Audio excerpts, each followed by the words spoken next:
Hey guys, another video for 506 Garage. So today I'm gonna install the dual shear rear pull plate or rear gusset plate from TMW.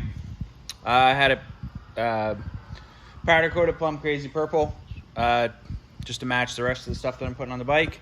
So I got the bike just slightly up on the hoist, just enough that you know, there's still some weight on the tires. I'll start unbolting those pieces. Take the impact gun, unbolt those, and slide the factory pull plate out and put this one on. So guys, you may ask what the big advantage is from this toe plate, or whatever it's supposed to be, rear radius arm plate, I guess, to this dual shear setup. Okay, so pull them off. It's 18 mil. Use the impact gun.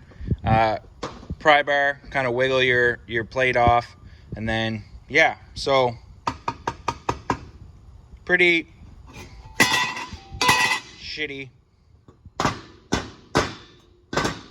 lot more solid. You're not gonna flex. Plus, you also now have dual shear with this. Also, if you look,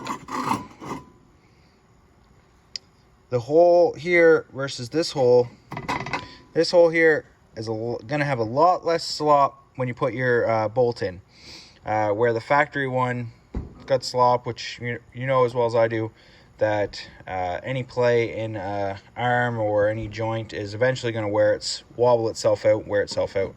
The bike did have this extra piece on the top. I don't know why they don't do that from the factory on all the units all the way down, but they don't. It didn't have the tow hook on it. It is 2019. But yeah, so as you can see, I got to pull it apart. This here, you have to pull the rods, top and bottom, actually all the way off, and slide it in. May be interesting to do with one person. It'd be nice to have a hand, but yeah.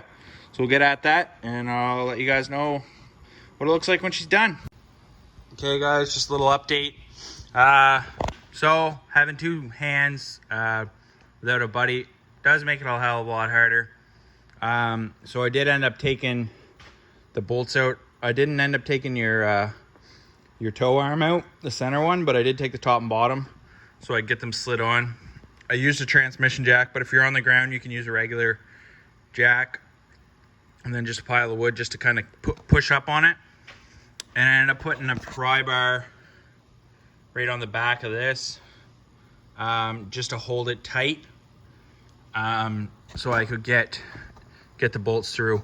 Where it is the dual shear top and bottom, it is a little more difficult than the regular one. This is just for the TMW. If you're putting on a ZRP or S3, I believe it's just the back plate. So you should be able to pull it off and relatively slide the new one on. The holes are extremely tight tolerance. There shouldn't be any play in this once you're done.